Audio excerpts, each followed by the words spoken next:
Instagram. Right, so I see our guest just joined us there, Basho Raphael's band, the CCC MP, aspiring MP for Cowdray Park. You know, Cowdray Park has been trending for a number of time, for a while now, for months on social media. So I want to hear from CCC aspiring member of Parliament what he has in store for Abashali, the Cowdray Park. Yes, and it has been a long wait, Brighton. People have been saying, want to see. There were even claims, people, throwing different names to say who would be representing CCC for Cowdray Park. And now we know that after nomination court, actually at the nomination court, Basho Sibanda filed his papers and he's running for Cowdray Park.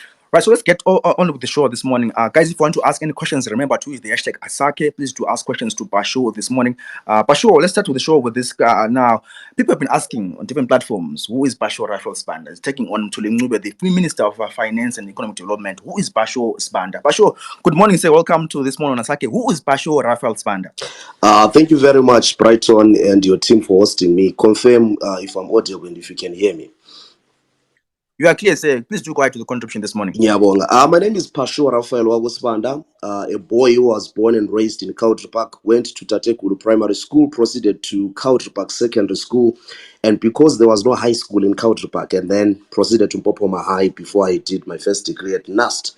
I'm a former student leader under Zimbabwe National Students Union. I'm a human rights defender. I'm a scholar.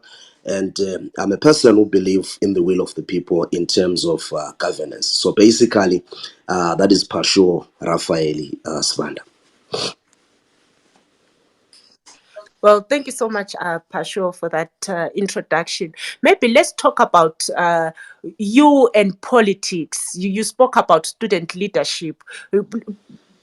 Maybe introduce yourself in the political space, how far you have gone and what you have done in politics. Okay, thank you very much. I think I've always had a passion for leadership because my journey for leadership started years ago when I was the junior mayor for the city of Bulawayo while I was still in high school. Got to the university at NUST. I joined Zimbabwe National Students Union and I was in charge of the tertiary institutions in Matabeleland. And then after that, I then joined our yesterday party, the Movement for Democratic Change, as the provincial secretary for education under the administration of Commander Vondo at the time.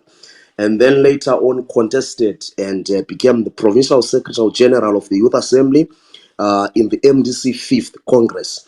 And then now I am the Secretary General of Citizens Coalition for Change Youth Task Force, which is commanded by Coordinator Takudza Ngazuare. So at this point in time, I think that's who I am in terms of politics. Basho, thanks so much for highlighting that. Basho, there's been a talk about the issue of Cowdray Park. It's one of the biggest suburbs in Bulawayo. I think 700,000 people there from Cowdray Park. And there's a plethora of challenges facing people from Cowdray Park: the issue of water, the issue of blade toilets, the issue of electricity.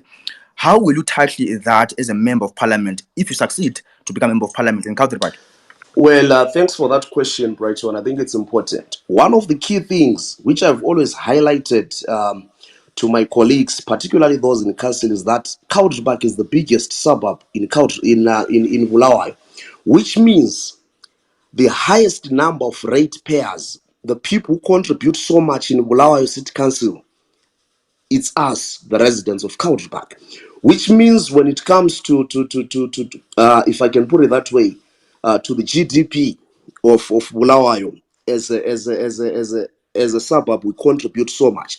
But if you look at the money that we contribute as the people of Cowdray Park vis-a-vis the services that were being given, or the services that we have, just basic services like your roads, your toilet, sewer system, there is no balance there. So what is it that I'm going to do? Number one, I'm sure you are aware that 3% of the money that the residents they pay in council, it must be retained back to the residents so that they decide on what they can do. And I can tell you that up to now, in terms of my update, We haven't seen any ward. We haven't seen any place where the water retention fund was used. So, as a starting point to address the issue of sewer, the issue of roads, we must be able to go back and say, when did this water retention fund start? And then we can build from there. And then the other thing, we must also understand that the issue of water, it's run by the central government in as much as the city council is responsible for administration.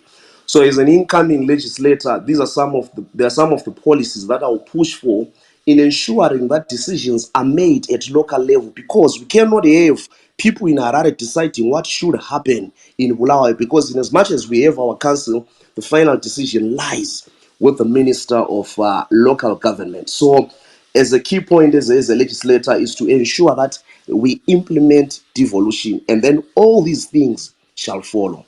Yeah. Well, that was Pasho Sivanda, aspiring MP for Cowdray. Please do request the mic, guys, to ask Pasho if you have any questions. He's here for you. Please do request the mic so that you get to ask your questions. Remember, guys, when we give you the mic to ask questions, please ask your questions with respect. Yes. No hate speech. Let's try to have a mature conversation with candidates, right? Yes. No hate speech, regardless of coming with different political party, but let's also ask questions and contributions with respect without even throwing insults. But sure, you speak about the issue of ward retention fund. You speak about the issue of the roads. I speak about the issue of the roads and so on, infrastructure in Cowdray. But there's been a confusion about the role of an MP and the role of a councillor. Right. What you might be articulating can be the role of the councillor, right? But what is the role of the MP, Basho? In your understanding, what's the role of the MP in Zimbabwe? Sorry, my mic was off.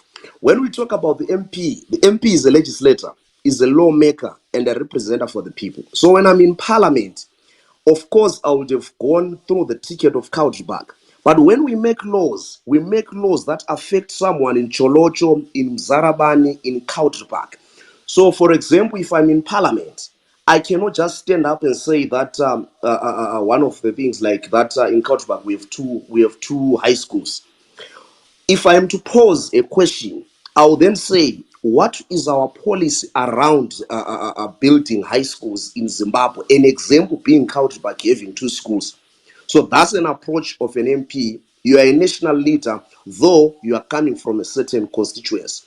So the reason why I brought issues of local government, it's because the issues of local government need to be addressed at policy level, at lawmaking level. That's why I brought those issues, because as long as city council reports or as long as city council is still subject to the Ministry of Local Government in terms of final say, then we're not going anywhere. So that's why I spoke in that angle to say you need a member of parliament who understands how parliament works, how laws are being done, how policies affect an ordinary resident in Cowdray. Well, thank you so much, Basho, for responding to that. Guys, if you're just joining us today, we're in conversations. Maybe you use the word interview. One-on-one with Basho, Triple C, Cowdray aspiring MP, Basho Raphael Sibanda. If you have any questions, please do request the mic. We're going to give you the mic to ask your question. Let's go to our first speaker, the Titus Taffy. Please do go ahead to the question to Basho this morning. Thank you, Brighton. Thank you for your space, as usual. Thank you, Pasha, for coming through and interacting with the citizens. Really appreciate that. My question is just a quick one. Obviously, the person that you're going against, in terms of Zanu PF, has got a bit of financial muscle and will probably be flexing that quite a lot. So I just want to know how you, obviously representing the citizens, how you're going to counter that, how you're going to get the attention of the Cowdray citizens, say, opposed to somebody who might just be throwing some monies to the people, how you're going to get their attention and get the people to vote for you. That's just my question. Thank you. Well, you can go ahead and answer that one, Pasho. Thank you very much, Titus, for that question. I think it's interesting, and I've been having it everywhere I go. Number one, we're saying Cowdray is for the people of Cowdray. That Zanu PF candidate is an outsider. I was born and raised in Cowdray, so we cannot tell the world that out of 30,000 residents, we need to be led by someone who comes from Switzerland. So that on its own, in my view, we cannot be led by outsiders. That's the first thing. Secondly, we must understand that he is the current Minister of Finance. They print bond notes, they make money, and that's not their money. It's actually state money. In fact, the money that is being used, it's government money. Who is the government? The government, it's us, the taxpayers, the people. So that is not his money, that is our money. So if anything, if he's doing anything, uyenza okulutshwane, you must be doing more, because these people have been stealing a lot of our money. I'm sure you are very much aware of the 2% tax. So out of the money that one they choose to steal, and then they decide to do such outdated projects and so forth, and then coming to me to say what is it that I'm going to do to counter that. I think what my colleague in the opposition, Zanu PF, is doing is that he imposes the projects. My approach is I get to the people of Cowdray, what is it that is of priority? What is it that we need to be done first? Because that guy, Wabala Mawala, started, grading roads until he destroyed a pipe for water, and people went for weeks, close to a month, without water in the name of development. So when I'm in Cowdray, and the people are telling me, people are very clear in terms of what they want, in terms of what is a priority. So that shows you the caliber of rulers, which is Zanu PF. They impose ideas, whereas we consult and listen to people and say, "Yini ebalulekileyo in Cowdray that we can do." So that is our approach. So the solutions do not come from me, but we get the solutions from people to say, "Pasho, we have been having this thing for so much. Can you please address this? We've been using play toilets for so much time. What do you think we can do?" You see, we only have 2 high schools in Cowdray. What's the problem? Our roads are bad. What is the problem? We have seen that there was an attempt to make roads. How best can we do this? And these are the issues that are coming directly from the people. So I think that's my response around that.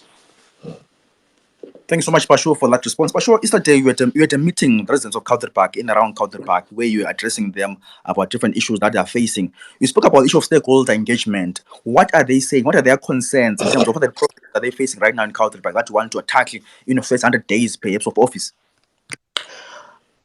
Well, when it comes to engagement, I have an opportunity to meet different sectors within the residents, from civil society, a lot of stakeholders. Now, this is what the people are saying. The people are saying that they wish or they want to be part of the decision making in terms of the affairs of Cowdray. So I'll go back to my point that you cannot come from Switzerland and decide to think that this is what the people want. There are a lot of issues in Cowdray. You have groups representing young people, groups representing women, people who live with disabilities and so forth. So my approach is that let's all come together and form a constituents coordinating committee and run Cowdray the way we see it fit. Because as a legislator, it's not like I know it all, but I'm there to coordinate and facilitate the development and ensure that we restore the dignity of our people. Because I feel like the government of Zimbabwe, the leadership that is there, has destroyed, has eroded the dignity of our people, and they are now trying to turn Cowdray into a village. So we then have to consult people and say, what is it that we should do? Well, thank you so much for responding to that, Pasho. Let's hear from taxi driver this morning. Good morning, taxi driver. What's your question? Good morning, and thank you very much, and thank you for the aspiring MP to avail himself. Quite interesting conversation here, and I think, I'll focus on infrastructure because he's mentioned it as his vision. Right. My first question is, how are you going to fund, as a community, the infrastructure projects that you're talking about? That's my question. And then the second one will be, a journey of a citizen who resides in Cowdray Park does not stop in Cowdray Park. You talk of developing roads within Cowdray Park. Say a neighboring constituents is goes to Zanu PF. What is your plan to collaborate so that you join these two constituencies even further, so that Blawayo becomes a road network? Are you going to reach out if you find yourself surrounded by also other independent MPs, maybe Zanu PF, maybe other maybe NCA? What is your plan? Because a journey of a Cowdray Park citizen does not start and stop in Cowdray Park. Thank you. Well, thank you so much, Taxi Driver, for that question. Pasho, you can go ahead and respond. Well, thank you very much, Tax Driver, for your question. Like I said, my approach is to say let's bring everyone on board, regardless of your political affiliation, regardless of where you come from, for the development of our people. Because being an MP coming from the Citizens Coalition for Change does not mean that I should sideline those that come from the opposition, ZANU PF, like what my colleagues they've always been done. So when we get into office, we want everyone who is progressive across all sectors, in transport, in education and everything. So I'm one person who is open to work with everyone as long as whatever we're doing is pro people. And I like that, like what we're doing here, that we are discussing issues and no one is saying that this one is coming from this political party and so forth. Because we must understand that Cowdray is the biggest township in Bulawayo, which means we can have our own township economy, even if we're part of Bulawayo and have a lot of activities. Because you cannot tell me that more than 20 years of being in Cowdray, we don't have just a simple proper shopping center. That's number two. Number three, you asked me and said, where are we going to get the money? This country is very rich. We have a lot of minerals. We are all aware of the gold that was being smuggled and so forth. But maybe let's do away with the gold. There is what we call Constituents Development Fund. Every member of parliament is given money to develop his or her constituents in consultation with the residents. So in some cases, it's possible that you can partner with other MPs from other constituencies and see how best you can build, how best you can construct, and how best you can ensure that the lives of our people are very much better. So my approach is very open, and those who know me, they will tell you that when it comes to development, I work with whosoever is there for the betterment of our people. Thank you, Pasho, for answering that. Let's move on to James. Good morning, James of Gwanda. What's your question to Pasho this morning? Good morning, Nonsense. Thank you for the opportunity. I would like to say congrats for standing out, Pasho. But one thing for sure, what is your manifesto? How does it look like for people of Cowdray Park? And two, how do you plan to, because Mthuli has already started rolling out the ball, and what's your proper strategy, the strategies that you think might as well work for the young people, the strategies that you think might as well work for the elderly, especially a Cowdray Park? Thank you. Thank you so much, James, for that question. Pasho, you can go ahead and respond to James. Okay, thank you very much, James, for your question. I'm yet to unroll and unpack my manifesto, but I can give you just a glimpse of it before I even unpack it. It's centered around restoring the dignity of our people. That's how my manifesto is centered. What do I mean by that? The people of Cowdray have been treated like a mere village where people can just come and do whatever they want. So what is it that we want to do when we want to restore the dignity of our people? We have old people in Cowdray, the pensioners. There is a certain sect which needs some representation around their welfare. We have young people who have needs in terms of what they need to do with their career development, with activities, businesses. We have informal traders and a lot of vendors in Cowdray. That's another different sector which we intend to make sure that they are part of what we call gas economy, or basically the economics of township. So we have a program in terms of how we intend to make sure that our vendors, they get value of their money, and they trade in such a way that it's a little bit professional, not just to say every corner, every bridge in Couch, but it's just vendors. And then we then look at the issue of infrastructure. So when it comes to infrastructure, we are going to prioritize to say what is it that Cowdray needs first. Is it roads? Is it the hospitals? Is it the clinics and so forth? And all these things, like I said, that my manifesto is centered around restoring the dignity of our people. So it's going to come from the people to say what is it that we start with. So basically, that's it. Well, thanks so much, Pasho, for that response. Guys, if you just joining us this morning on Asaka, looking at talking about the interview, we're talking to Pasho, the CCC Cowdray aspiring MP.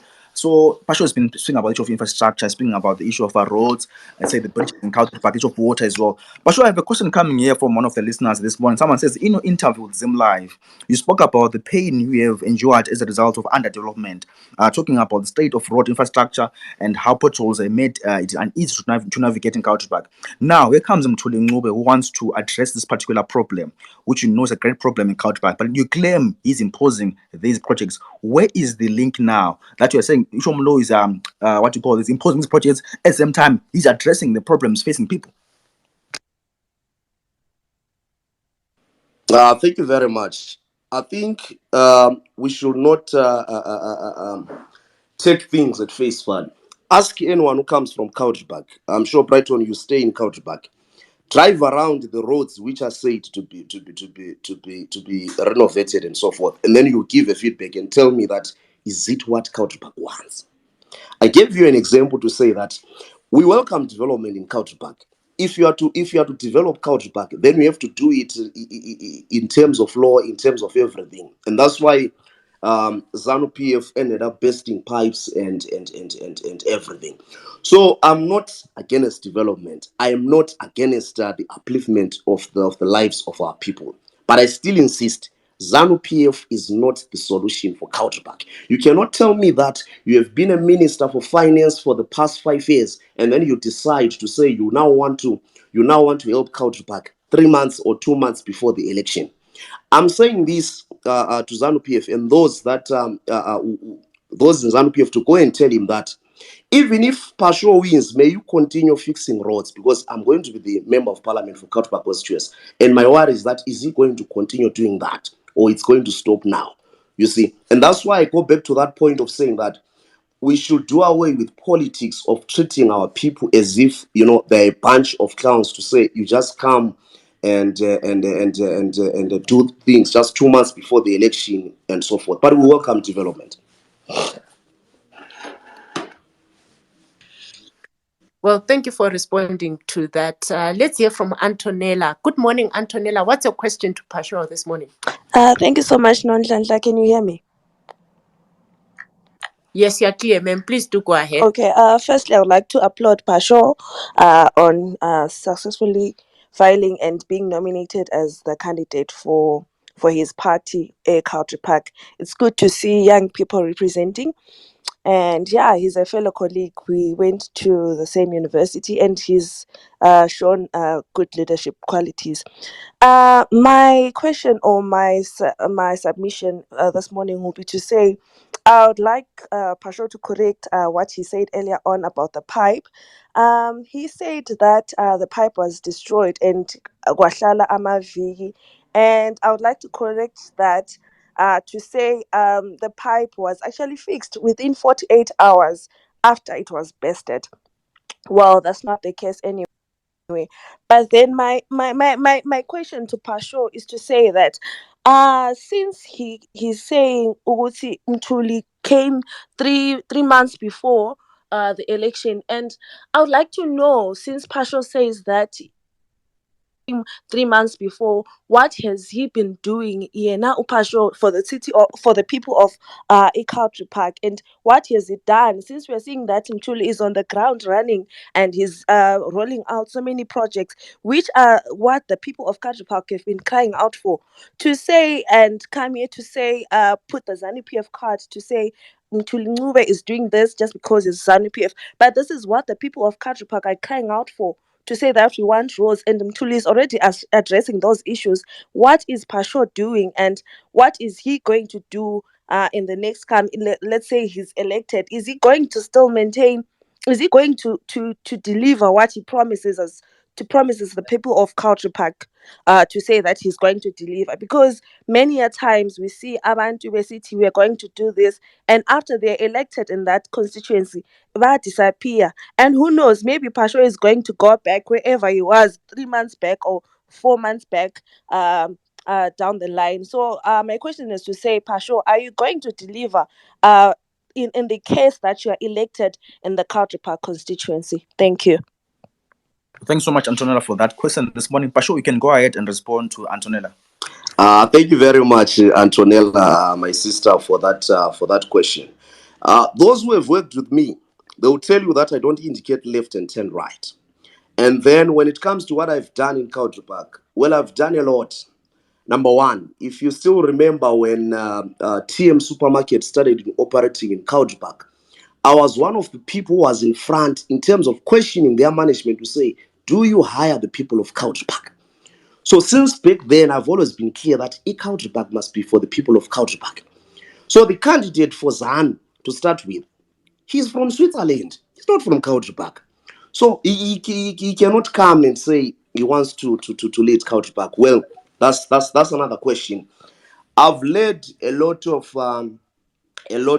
development work in Cowdray Park in terms of community development through different civil society organizations that I've been a part of. I cannot mention them here because this is a political space, but my contribution in the broader civil society in Bulawayo, I mean, it's a lot. You can do your research, you can do that. And then to say that Pasho might go back to where he was, well, it's a fact. I was in Europe attaining my master's degree, and I'm now a master's holder, and that's why I'm back home to come and lead. Unlike someone who has been staying in Switzerland, who people to come here and lead our people instead of doing what they do. And then it's very simple for me. I've started being with the people. And when we run Cowdray Park, it's not going to be a one-man show. I'll be having 3 councillors under me who establish what we call a constituency coordinating committee that will comprise of a lot of stakeholders that will hold me to account to say, Pasho, you promised this. Are you doing it? You said you push for this. How far are you? And that's when we prioritize the issue of feedback meetings. So it's not going to be a one-man thing to say, this is what I'm doing, and then I have to do it alone. No, we'll always come back to the people, we'll always consult the people, we'll always even come to such spaces like this and be put in a space where we ask questions to say, what is it that you are doing? Well, thanks so much, Pasho, for that response. But Pasho, let's look at the issue to say Cowdray Park has been under MDC, right? Councillors, under MDC councillors, before it went to Zanu PF councillor in the previous by-election. And Cowdray Park was also under MDC MP before. What is those MPs and councillors trying to do in Cowdray Park that you will do differently? Obviously, for the past years, the issue was speaking about the issue of roads, issue of water. But this city, this town, this not town, this suburb has been part under your party, former party MDC. Why have they not tried to solve these issues under MDC? And how are you going to do this thing differently under Triple C? Thank you so much, Brighton. One of the key things which the outgoing member of parliament, Stella Love, did out of some of the constituency development funds which she got. If you go to Cowdray Park Primary School now and check the furniture that we bought there through that constituency development fund, and we did the same thing across the constituency. So we identified different schools, one in Cowdray Park, one in Luveve, one in Kwabalanda. It's one of the projects that the MP did. Now, you're asking me to say that as the leading party in Zimbabwe, we have always been in charge of Cowdray Park, but why is it that there wasn't much development? I think it's important that we understand how Parliament works, how the constituency is being developed. Because as long as in this country we're not implementing devolution, as long as the people of Cowdray Park, the people of Bulawayo do not determine or have a say in terms of how the allocation of resources is being done, then we're not going anywhere. And it's even said because Cowdray, big as it is, it was just one ward. So Cowdray was treated like Ward 1 in town. It was treated like Ward 3, one of the smallest wards. Yet I said here in this platform that we are the biggest township in Bulawayo. So when Parliament was operating, Cowdray was just a tiny ward. So it was then treated like any other ward, while the development which was needed there, it was massive. But now that we have the delimitation which has made Cowdray to become a constituency, we now have 3 wards, which means that in terms of resources, in terms of manpower, in terms of leadership, we now come up with a team and tackle the problems. Well, thank you for answering to that, Pasho. So we are debating on nonsense like to say, Pasho, we are saying this current parliament now does not have devolution. So it was difficult for them to fully implement these things in Cowdray. But still, you are going to the same parliament now that still has not fully implemented devolution. How are you going to deliver these things now? Yeah. So it's a debate that we're having off air. But anyway, let's move on with the show. Let's take another guest this morning. Well, let's hear from Mr. Handsome.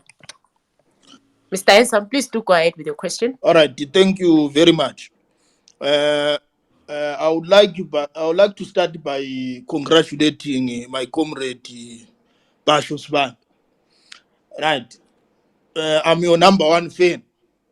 Right, so my question now is on the fact that, right, chances are you might win this election, but nationally, ZANU-PF might still rig and win national.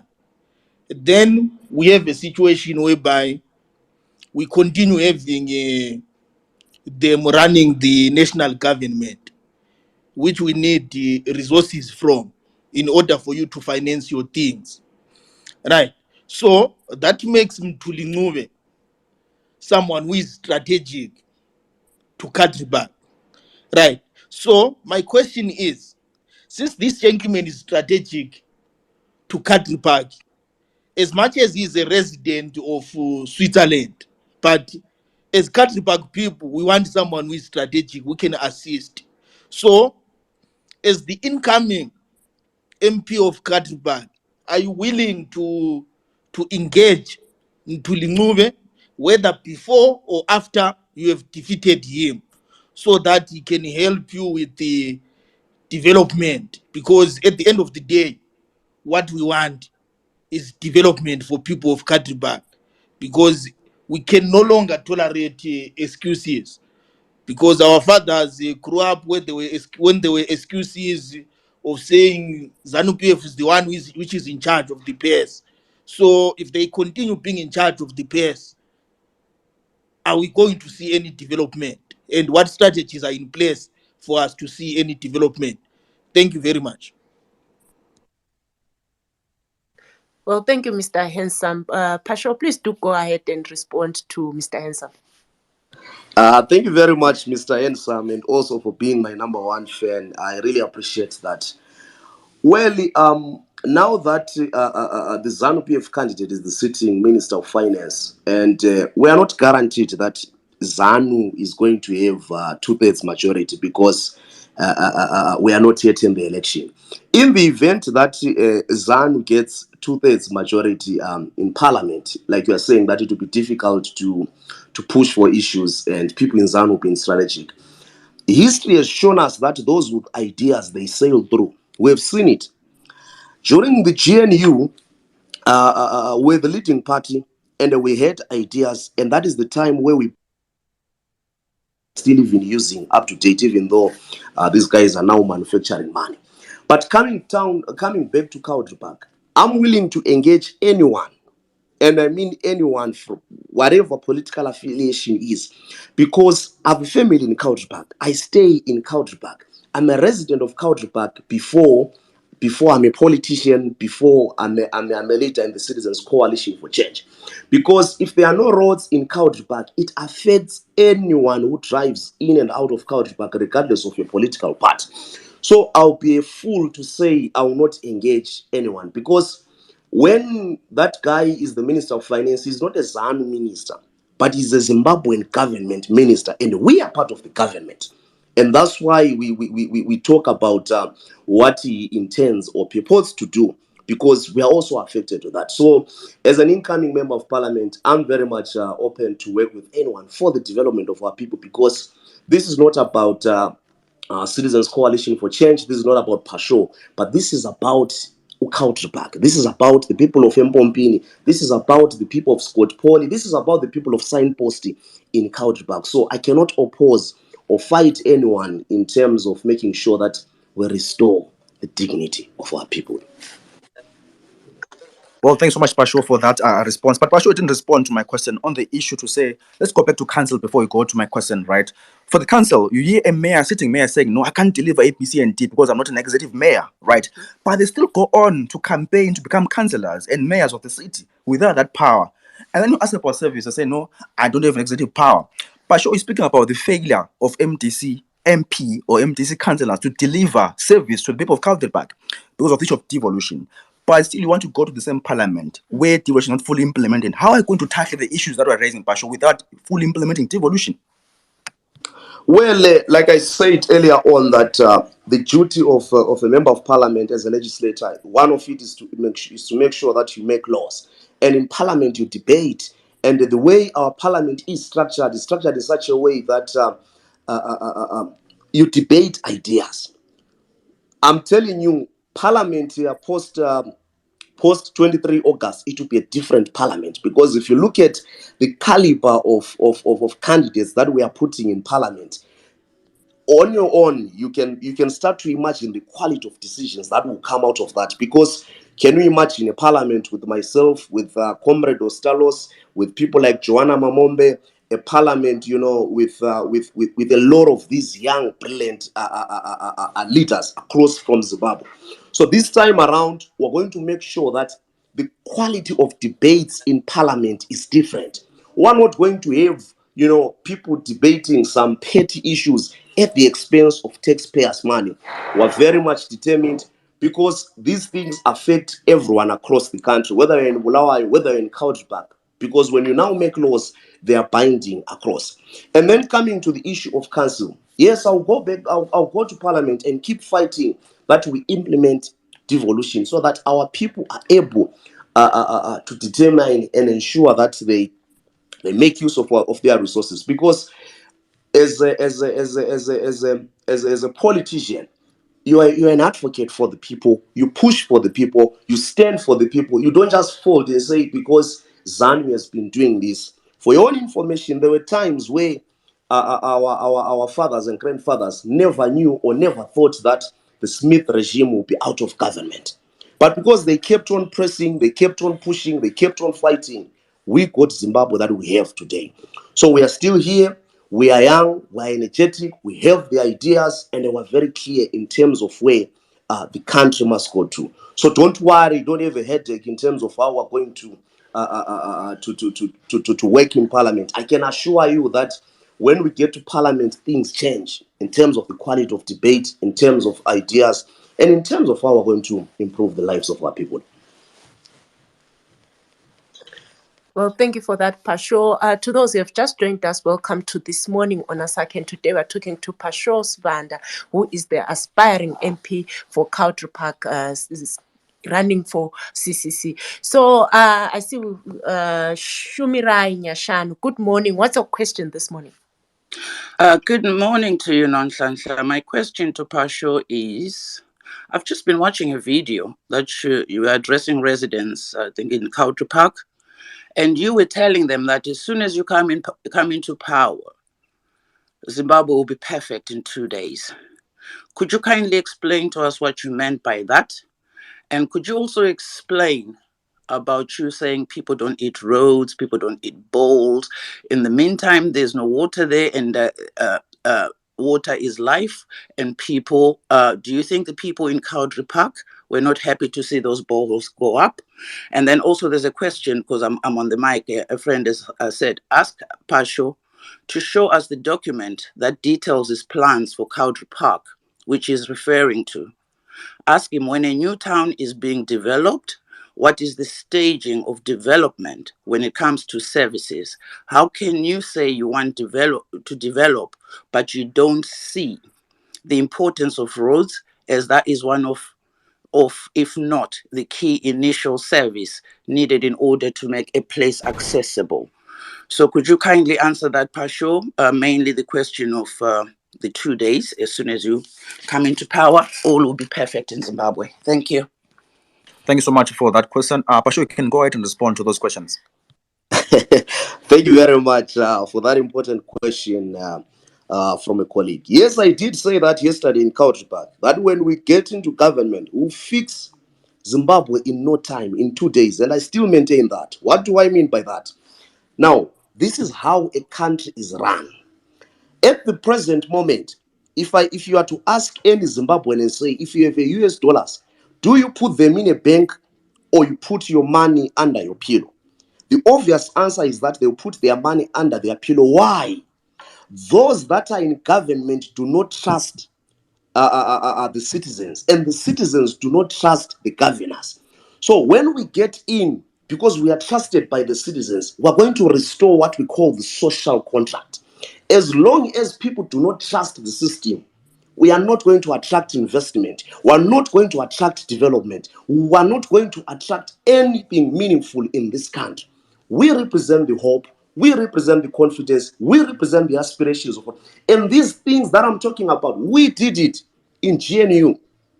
You can go there and do your research and see how the economy started to shape up the day Dr. Morgan Richard Tsvangirai became Prime Minister, Dr. Ncube became Deputy Prime Minister, and also when President Chamisa was Minister of ICT. So it's an issue of confidence.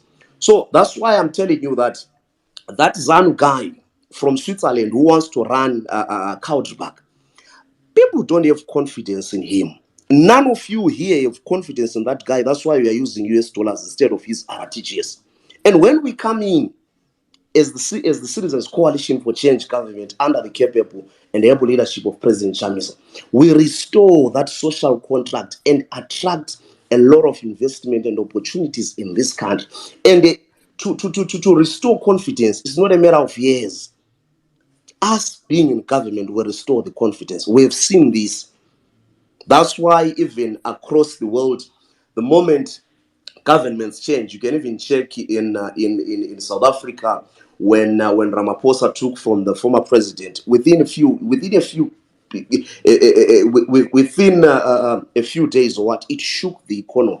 So it's all about who is there in terms of instilling the confidence. So I still maintain, as soon as we get into government, we'll fix this economy in no time. Quite interesting there. Pasho was speaking about fixing the economy in no time. He was addressing residents of the county, but says, no, in 2 days we're going to fix these things. How possible and feasible is this, guys? But just joining us today, we're talking to Pasho Riflesbanda, the CCC aspiring member of parliament. If you have any questions, please do request the mic this morning. We're going to give you the mic and ask questions. Guys, let's try to minimize our questions, maybe 1 minute question, so we can take more other speakers there this morning. I see Dr. Mandlengosi Mpomfu, you're just joining us there. Please do guys say with the question to Pasho. Good morning. No, I just joined and I'm not sure that I can ask any question that would be sensible. Can I let others please do that? If you don't mind. It's okay. I'm going to let guys go to my podcast. Please do go ahead to the question this morning. Ngiyabonga Brighton Sibanda sengamhlophe. I have many questions for you, but lapho engizaqalisela khona ukuthi ukhuluma ngokuthi uMthulisi is just ubuya from Switzerland, lawe uvela e-Europe recently. But I want to understand from you ukuthi usuyenzeni so far to engage ama-youth, labafazi. Usuyenzeni so far ngezikhalazo ezikhona khona phana e-Cowdray Park. And i-confidence liyithola ngaphi nxa sesikhangela thina from Khatshana. Yebo siyayifuna i-change. Yebo siyayifuna and futhi sithemba ukuthi kumele kungene abantu abazawukwanisa umsebenzi lo omkhulu. So sifuna ukuzwisisa from you ukuthi i-confidence ulayo yini ukuthi i-leadership oChamisa bakhuluma lani liyazwisisa liyaceba licacisela ukuthi liyenze njani umsebenzi CCC. And sifuna ukuzwisisa ukuthi lawe use-Cowdray Park khona phana ukhona okwenzayo ukuthi kukhanye ukuthi khona lizamedlula yini uMthulisi. Siyakhala njengabantu ukuthi izanu iyangena iphomba ukungena nje, but you know, we can't just lean on the fact yokuthi you know, bayariga. What strategic thing have you done to ensure ukuthi they can't keep repeating the same thing? Well, thanks so much, Maboko. Before Pasho responds, maybe let's take another speaker there, Spuzeka one. And Tate Mthuli, good morning, sir. Welcome to this morning. What's your question to Pasho this morning? Mthuli, Baba Likon. All right, let's move on to another speaker there. Tabiso, please do quiet. Sorry, Nico on a Brighton. Please do quiet, sir. Mine is not a question but a reaction. So maybe if you can tackle the questions first, and then I'll react to some of the things that have been said by Ujaha Udaulo Pasho. Let's go to Tabiso. Tabiso, please do quiet to the question this morning to Pasho. Okay, thank you so much, Brighton and Pasho. The journey is just beginning now.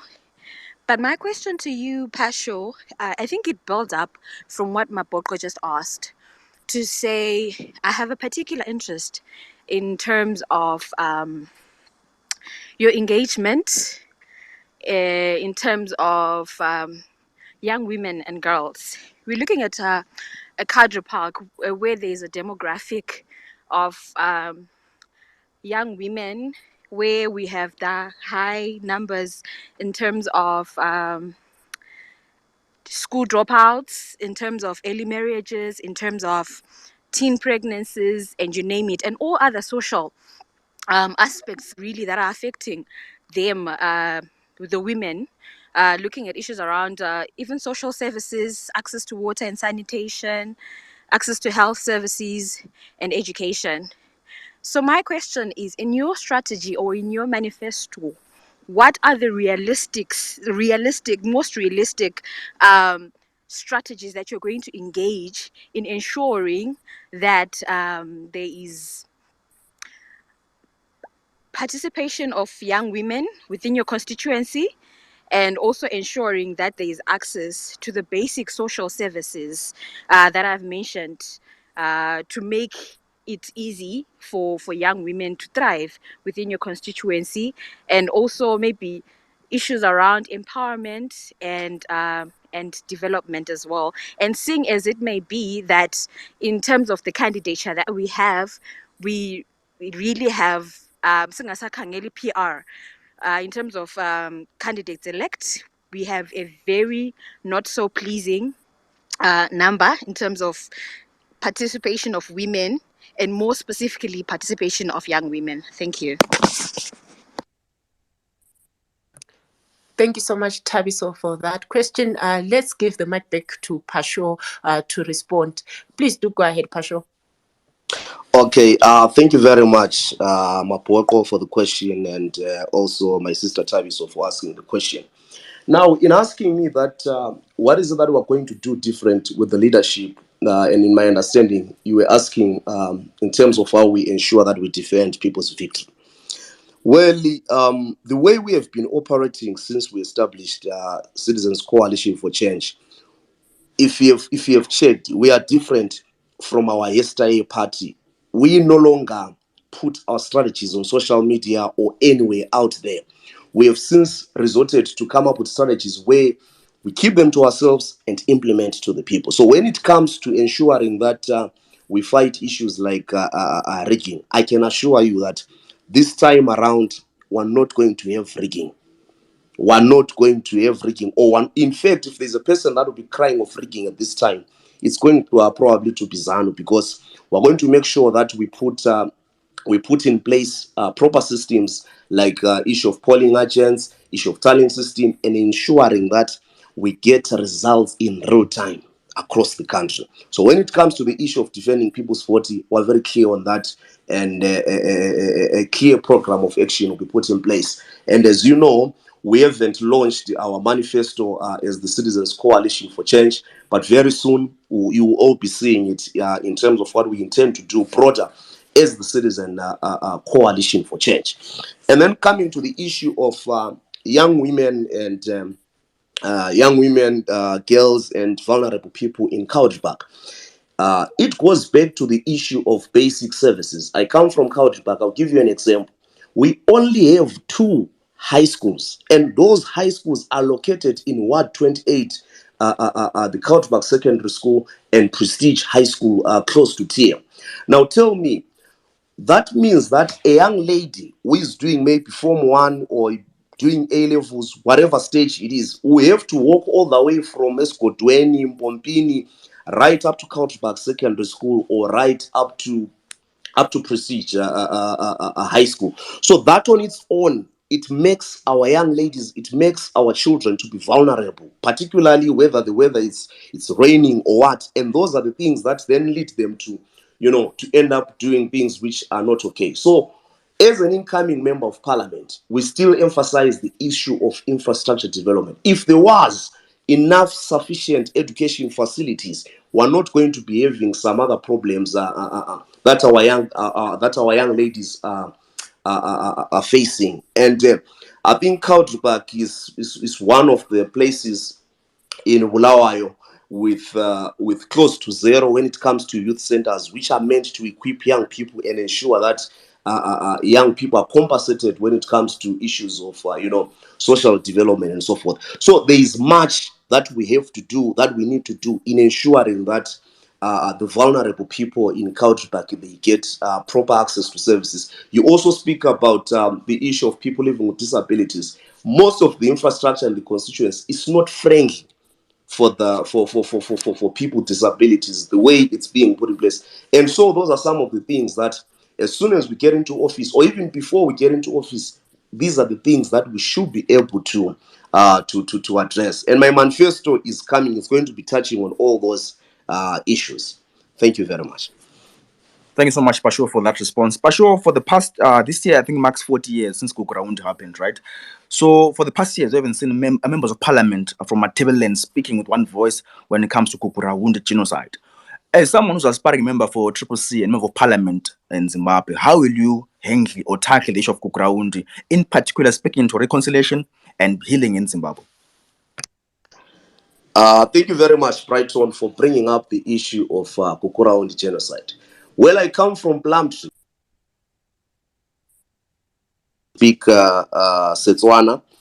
That's where I come from, and it's one of the places which was very much affected by Gukurahundi because people were actually buried in Batse, in poems, and I'll be glad if much research is done there. So I'm an affected person when it comes to that.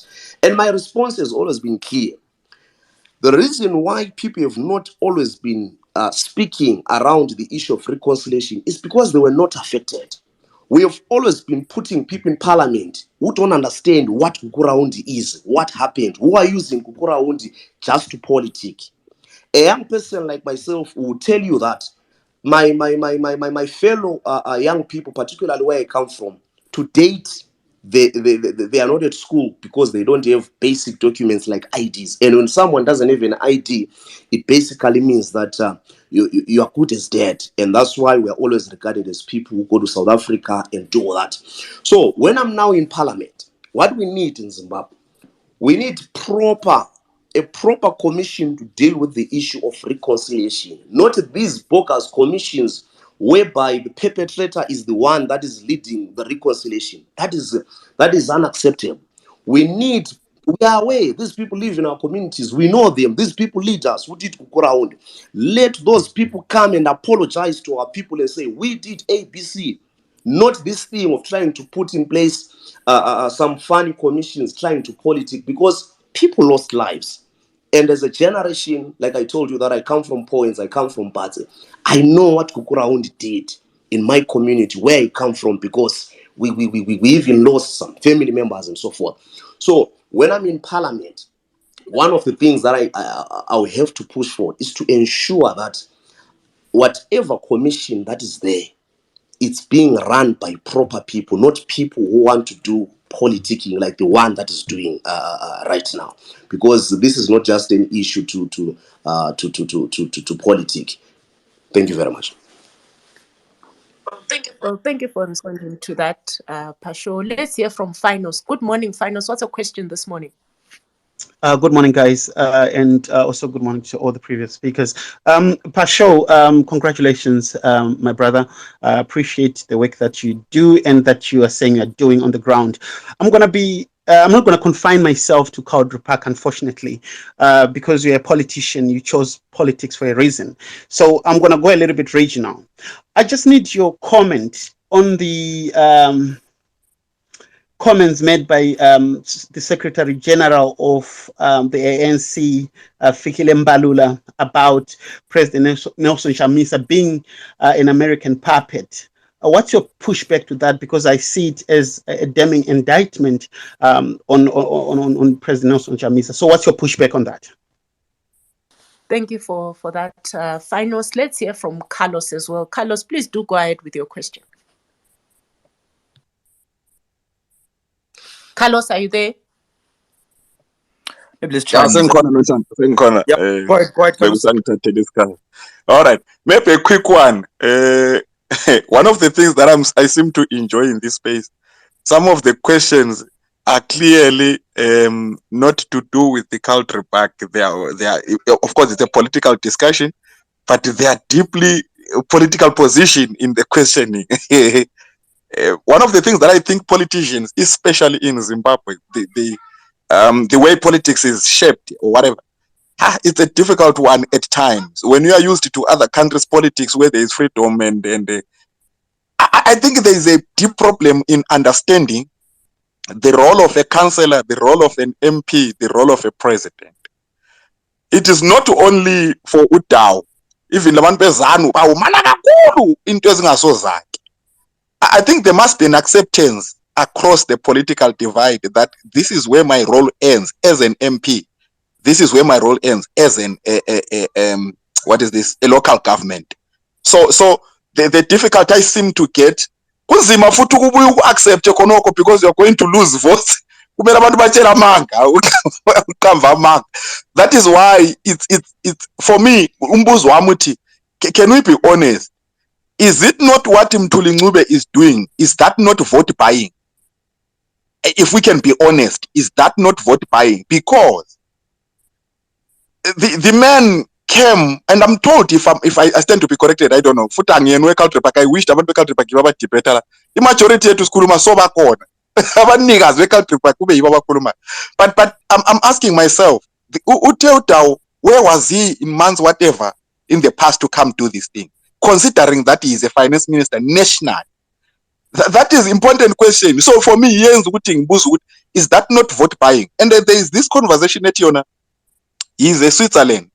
And abanye bathi nawe Dawu ubule, can you again clarify that? Angwazi mina Dawu vele lami ngiqala ukulalela kwa. But ngifuna ukuzwisisa ukuthi were you outside Zimbabwe for the degree you speak of or the masters you have, or la ule residency ya outside? Because I understand uMthuli vele nje uhlale hotel umdala kodwa kwakhe labantu bakhe bahlala le pheshe usethenga indle eCountry Park. Is that not vote buying gesture? Is the Electoral Act not rebuking such things of vote buying? Where do we come with a demarcation line ukuthi le vote buying le akuso vote buying?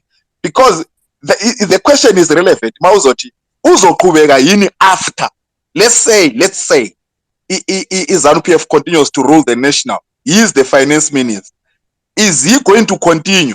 If he's going to continue, where was he before he was given the Cowdray Park? So for me, ngathi ngile dilemma, is this not a vote buying? Uthi omunye lapho weZanu inboxayo akumbuza ukuthi uyakwazi yini ukuthi role yelo zwana baba angizi ukubuzela wena mina ngibuzela mina. Awusize Dawu, from your view, is this not vote buying? And usize lapha kuhlari, do you have a citizenship of outside Zimbabwe just like Mthuli Ncube has? Ngiyayibongela Nonhla.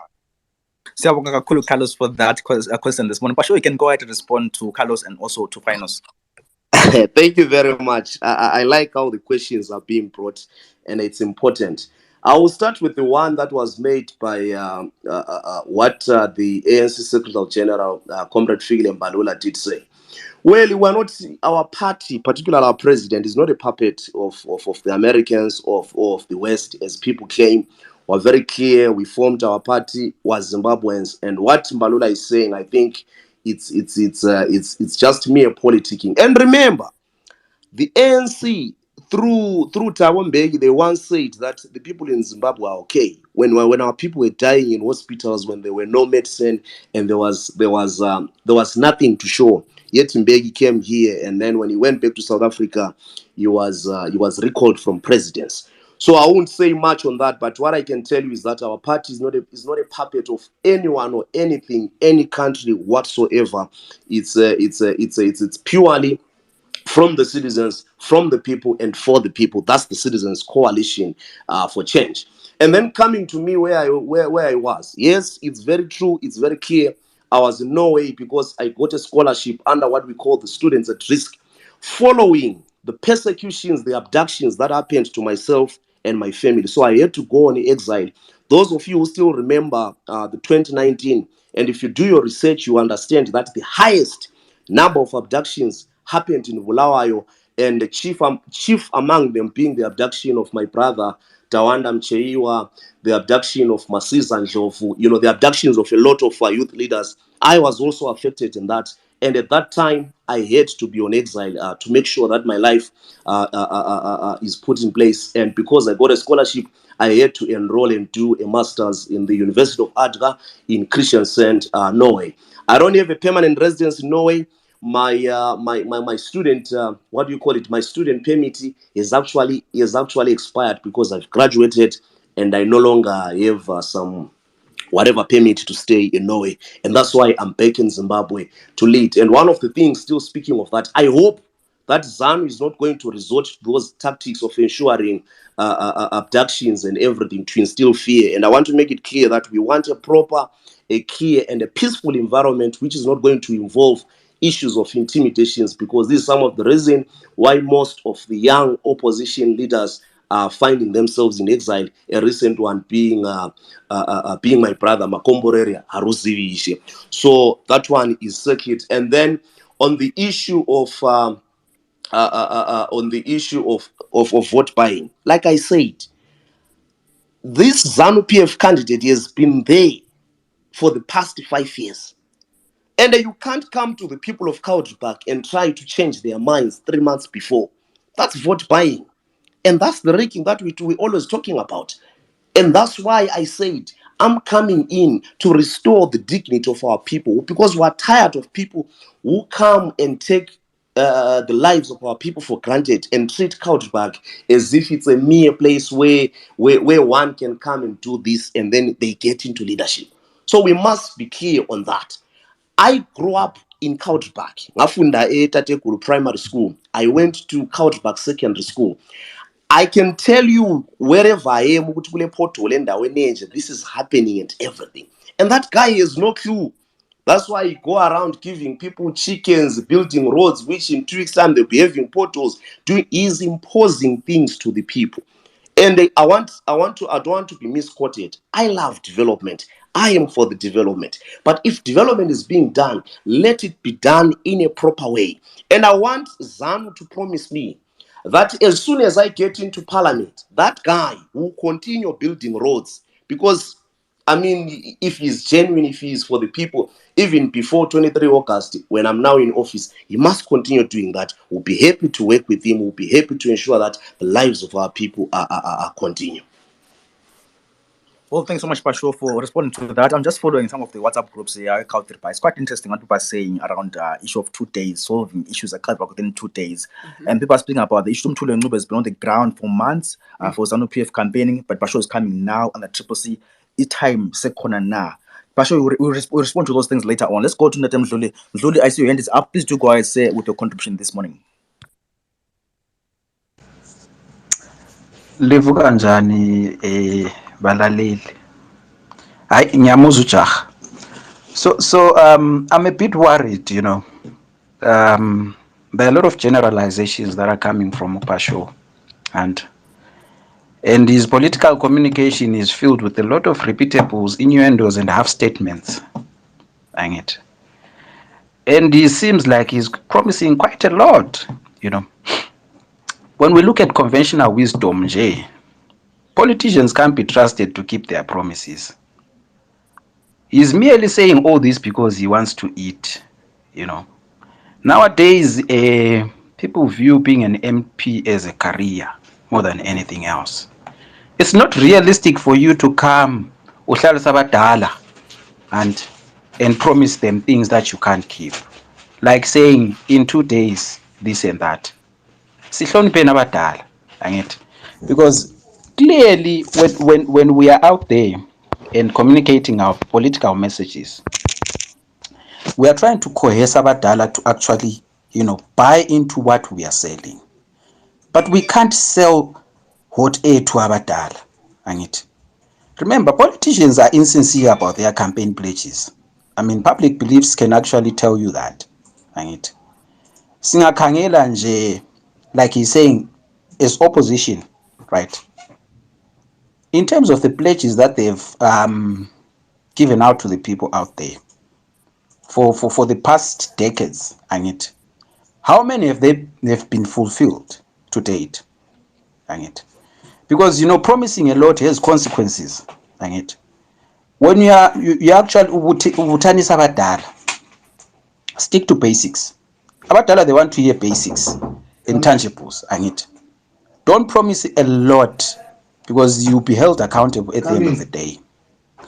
There's what we call the program to policy linkage, angithi, where we seek to investigate the connection between manifesto promises and the policies out there. So it's important to stick to basics, because people want basics fulfilled first. Don't promise what you can't deliver, angithi, because it will be very difficult for you to come back from that high horse and actually reflect on what you are doing as an individual. So please, ngiyacela, please. And he says now, he suddenly come back. Is his life safe now? Ukuthi sebuyile since beku-exile. So kusafe yini? Because ubuye emsebenzini kuzodinga umsebenzi wokuba ngu-MP. Mthuli, there's a background noise coming from you. Maybe try to play. Okay. All right. All right. Let me deal with it. I'll come back in a bit. Yeah, to say toilet, Zalatom, go ahead, Nkosi. Please, Zalatom, go ahead to the question this morning. Yeah, thank you, Brighton. Sifuna ukwenza namhlophe udawu lapha simfisela okuhle sibili. Mina imbuzo wami it's in relation to the alignment of our laws with the constitution. Kukhanya this issue has been pending for too long. What plans are in place to ensure ukuthi imithetho yethu align with the constitution? Ngiyabonga. Thank you so much, Zalatom, for that. Let's go to Nkosi. Nkosi, please do go ahead with the question this morning as well. Thank you so much, Brighton.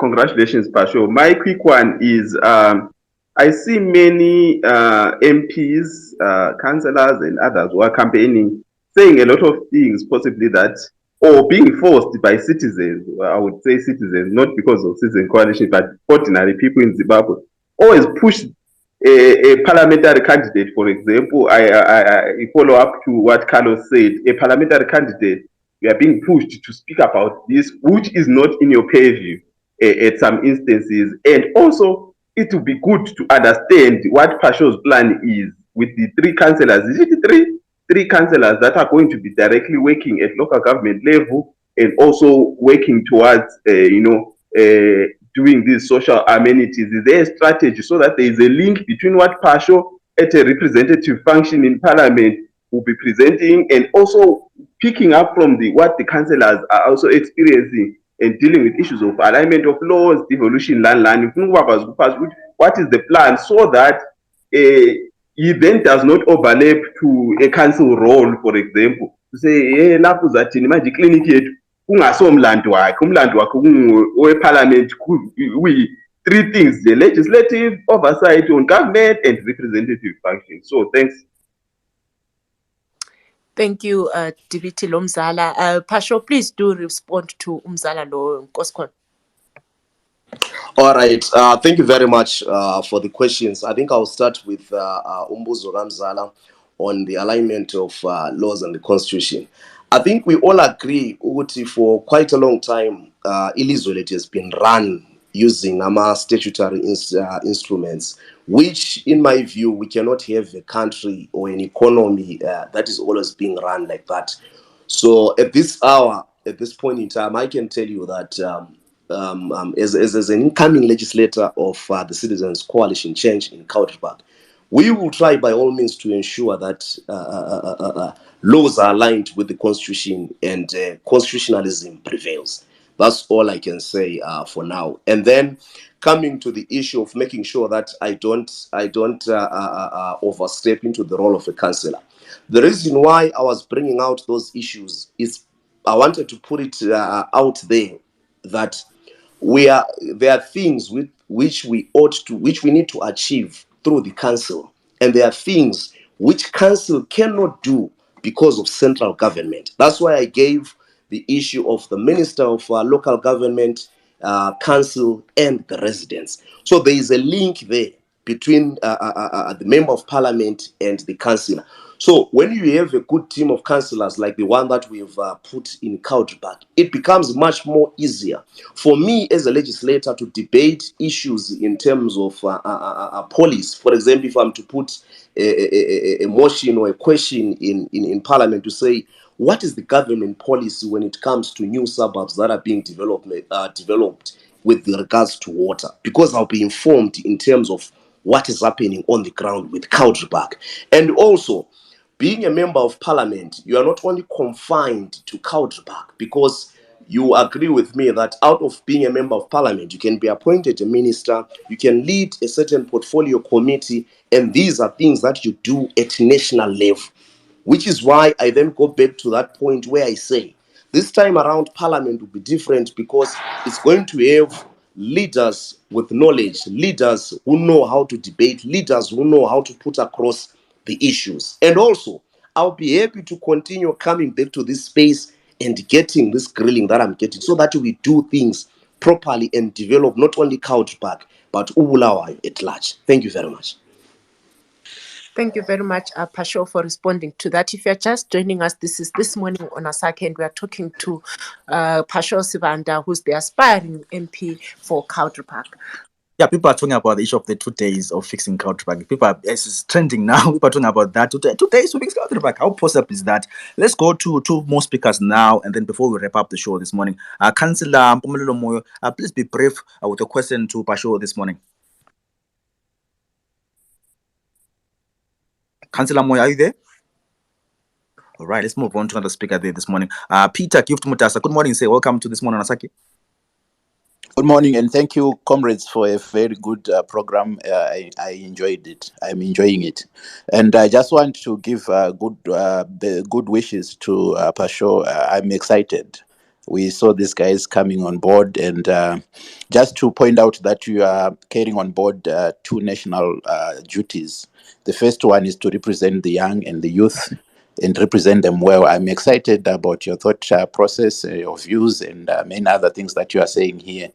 But just always know that you are representing the young, and you have got a big responsibility in the campaign and in parliament. But secondly, you are fighting against someone who has caused so many problems for the working class. Mthuli is the face of the neoliberal policies that are troubling workers, pensioners, and many of us, the poor. Mthuli is the face of the system that has brought about wage moderation that we have never witnessed before. Minimum wage currently official at 10,000 RTGS. You can only buy a loaf of bread for the domestic workers. For commerce, for any other national minimum wage for any other workers at RTGS 25,000, you can only buy 2 loaves of bread.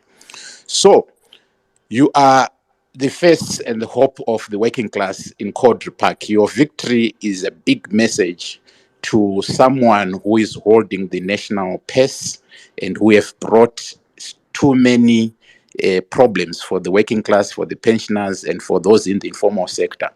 I would encourage you to work with the trade unionists in Cowdray Park. Cowdray Park is a residential place for the poor, for the working class. Work with those in the informal sector. Work with the trade unionists. We are supporting you, and we want you to. We want a victory in Cowdray Park for you.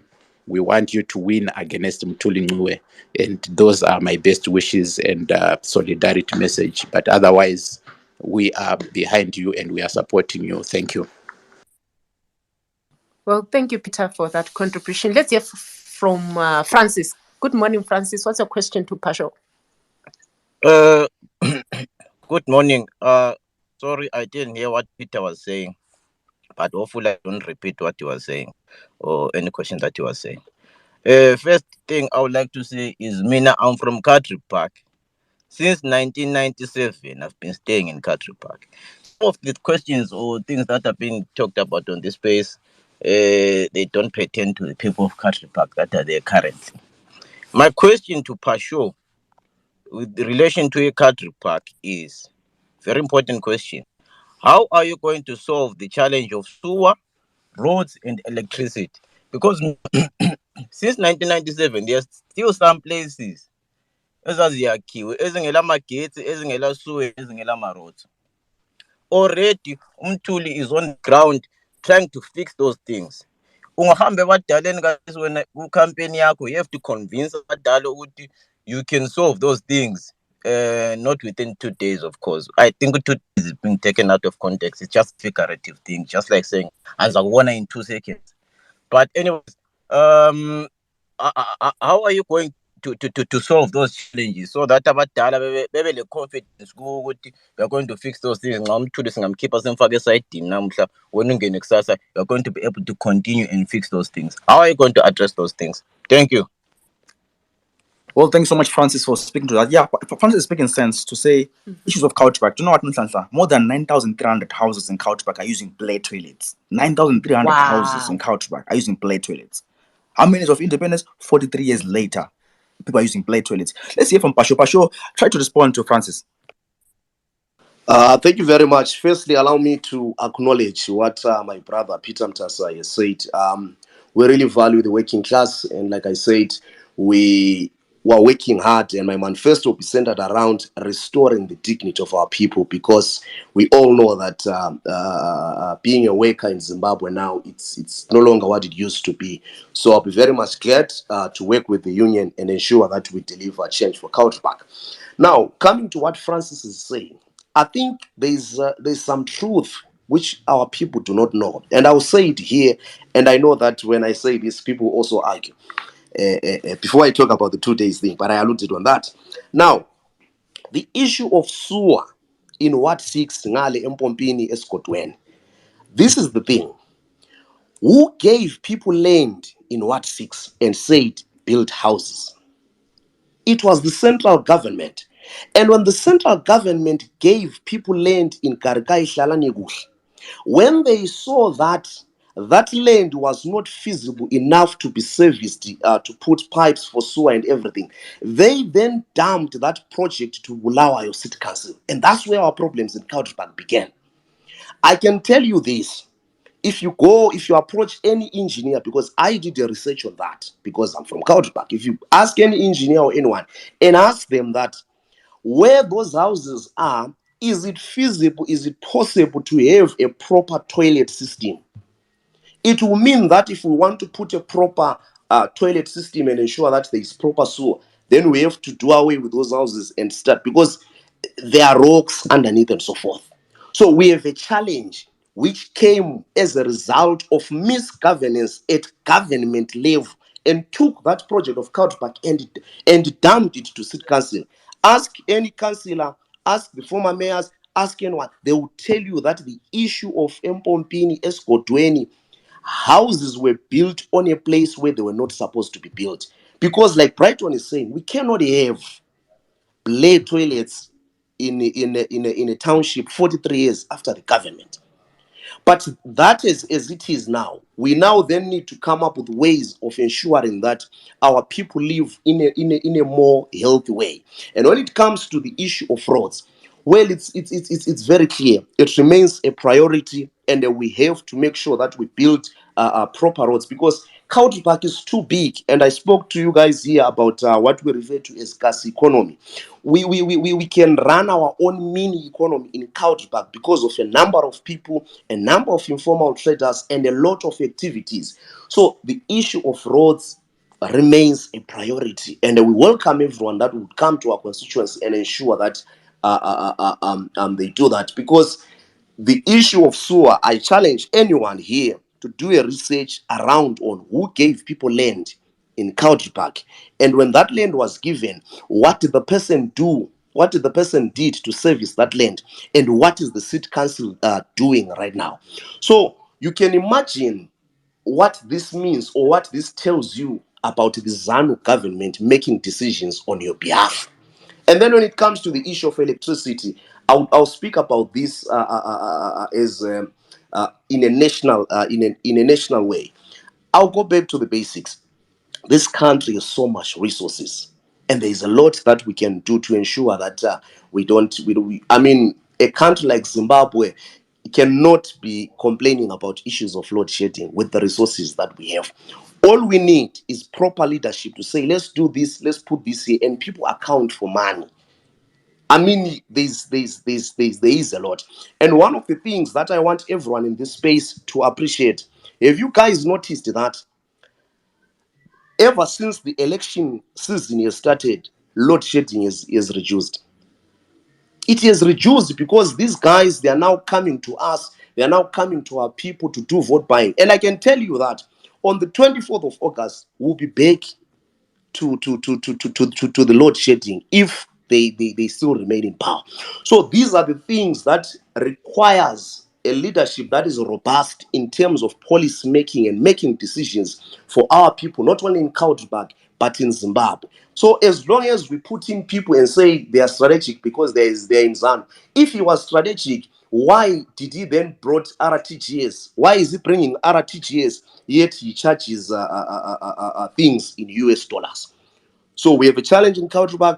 We have to come up with a solution and ensure that we restore the dignity of our people. I hope I've responded in a more realistic way. Well, thanks so much, Pasho, for responding to that. Guys, if you're just joining us, we're trying to wrap up our interview with CCC Cowdray Aspiring MP, Pasho Raphael Sibanda. Let's just go to women now. I want to hear famous voices. Netsai, good morning, Netsai. How are you this morning, ma'am? Morning. Good morning to everyone. Thank you for this opportunity to speak here. I hope I'm very audible. Yes, you're clear. Please do go ahead with the question to Pasho this morning. Well, mine is not a question, but allow me to first congratulate my fellow comrade here, Pasho Raphael Sibanda, for making it as a party candidate and soon to be member of parliament for Cowdray Park constituents. That is a huge win for the young people. So I want to contribute in terms of three things that I feel like we have to correct in this conversation. So firstly, I want to say, what Mthuli Ncube is doing in terms of bringing, these activities that he is doing, just to start with, is unconstitutional. Mthuli Ncube, we all know he is the Minister of Finance, and all that he is doing, he is supposed to fix it when he sits with the parliamentarians to debate the budget. They have to allocate resources effectively and efficiently through the right channels that are supposed to implement development in the whole country nationally. So what he is doing, actually, we have even witnessed it before in Mavuku. You remember we used to have a candidate, Masimire, who also came with lots of development projects that even ended after he lost the election. So it's not really something new. This is ZANU-PF strategy, actually, that they always do actually all the times when we are heading towards election, to try and manipulate people. They have been in government and they have not done anything that amounts to development of the country. So when I see what Mthuli Ncube is doing, it's not something new. I actually seeing it as like villagizing, take the people of Cowdray Park 10 steps backwards. You can't bring boreholes to an urban constituents. People need water, like Pasho has said. Everyone needs water, actually, in the whole parts of the country. But really bringing boreholes to an urban constituency, we are trying to develop other countries and other nations, the development we are seeing in Rwanda, it's even 10 steps ahead, He's supposed to bring things that amounts to real development in the constituency through proper channels as a minister, not him bringing it in this way. President Chamisa have always advocated for spaghetti roads. So where can't he even, see that where we are going is not right. That's number one. Number two, just to remind also the people that are here, I had someone commenting here about Pasho, you're over promising, you're what.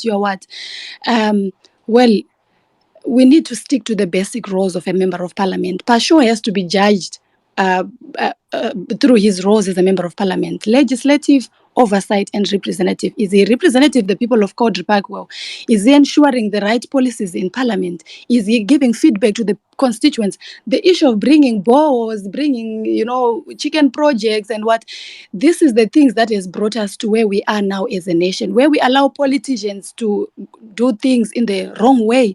If things are being implemented in the correct way, we won't see any politicians, whether from Zanu PF or any other political outfit, to bring bohos and chicken projects to the people. That's wrong, absolutely wrong. So we need also to start actually in this conversation to correct that, to say even when the campaigns are going to start, let MPs promise things that are within their roles, so that it's easier even for the people to judge them or to evaluate them on whether they have performed their job. So I feel like as a generation also, this is something we need to also step up and, call it out. Like gladly someone here mentioned and clearly highlighted that this is vote buying. And yes, it's vote buying. Secondly, it's unconstitutional. And Mthuli Ncube has to stop what he is doing. If he has to do it, he has to do it through the right channel. He's the minister, and he has to sit with his parliamentarians and ensure they allocate resources to all constituencies and ensure development happens in the whole country, not to want to fix 2-3 roads in Cowdray Park and try to buy votes and get elected. After he's elected, you continue to misuse resources, no change is happening, and people, we are back and forth with this. So I feel like this conversation, when we're also in this conversation with Pasho, let's also be very fair and be honest to each other of what we need as a country, not what only the people of Cowdray Park needs. Because also when I see Pasho now, I see Pasho representing the change that we need. Just having Pasho as a candidate, the first Pasho against Mthuli Ncube. This is the change that we want as a people of Zimbabwe. We want new faces. We want people who can at least do things better and in the right way. So that's my contribution, and I feel maybe next time when we discuss this, let's also be realistic and discuss things at a level of what we really want and what we wish to see in our country as a generation and as a people of Zimbabwe. Thank you. Thank you, Netai, for that. Let's hear from Boss Salani. Good morning, Boss Salani. What's your contribution this morning?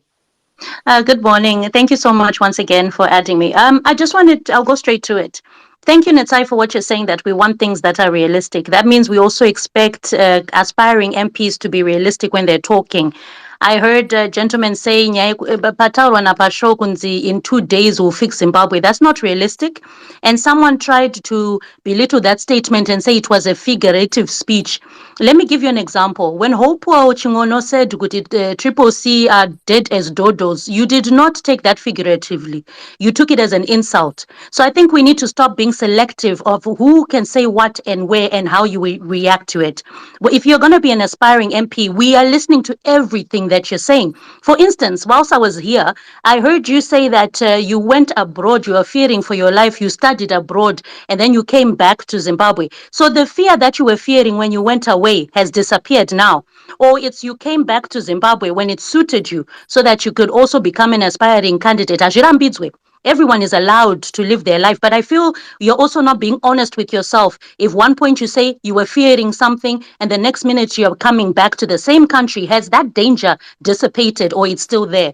And then when you're talking about you running right now, if people, we're being disingenuous when we say, let's wait for someone to become an MP so that we can see or judge them. The moment you put your card or hat in the table, we are looking at your life, your personal life, everything. Everything will be judged, including the words that you say, the promises that you make to people. And right now, as much as you can say Mthuli this, Mthuli that, the question that I want to hear from you is, since you have at least 60 days or so before the election. What is it? Tell us, Jiri tangible, not in 2 days.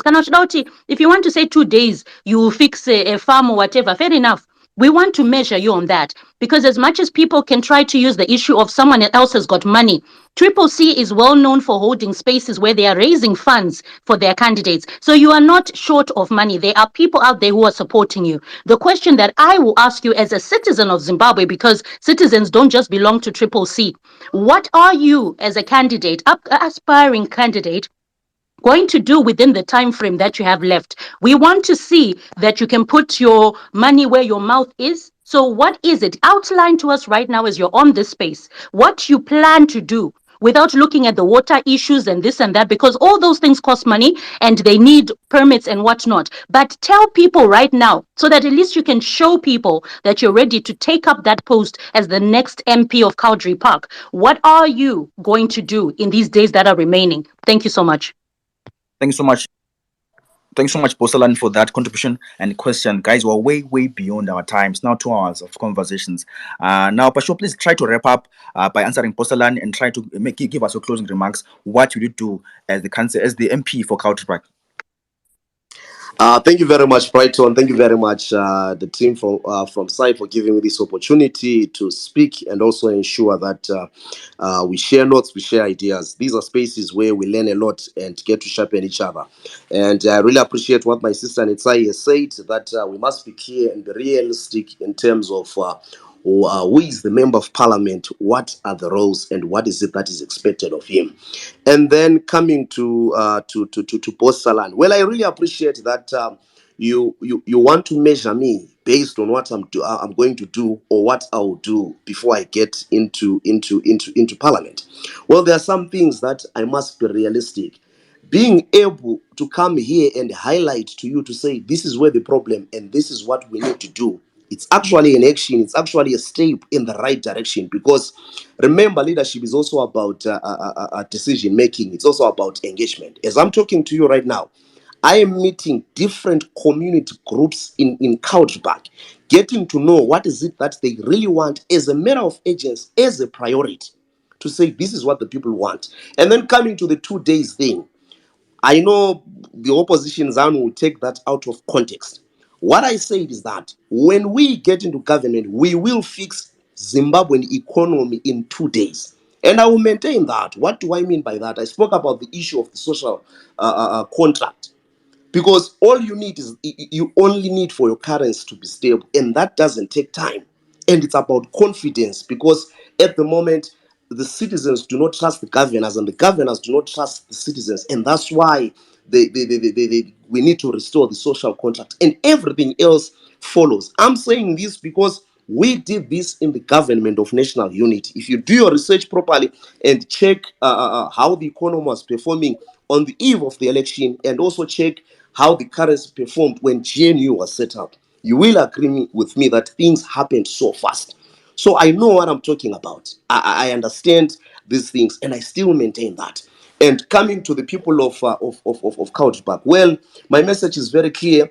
Your own boy from Cowdray Park, born and raised in Cowdray Park, the person who understands the needs, the person who is with you, the person who will always be with you, has to take up the leadership. And leadership should not be confined to the ruling elites. We cannot afford to subject our people to the author of poverty, because even if people are standing on those roads or whatsoever, they still have a headache of the rates, in terms of what the rate stands and what is happening. So this is the time, people of Zimbabwe, this is the time, people of Cowdray Park, to help me fight the author of poverty. Help me fight a man who, when he came, he said $1 is equivalent to 1 RTGS, and today we can't even tell the rate. This is the time to ensure that the man who has collapsed our economy packs his bags and go back to Switzerland, and we bring sanity, we restore dignity to our people. Otherwise, thank you very much. Remember to vote for Pasho, Raphael Smanda, and all the Citizens Coalition for Change candidates across the country. Thank you very much.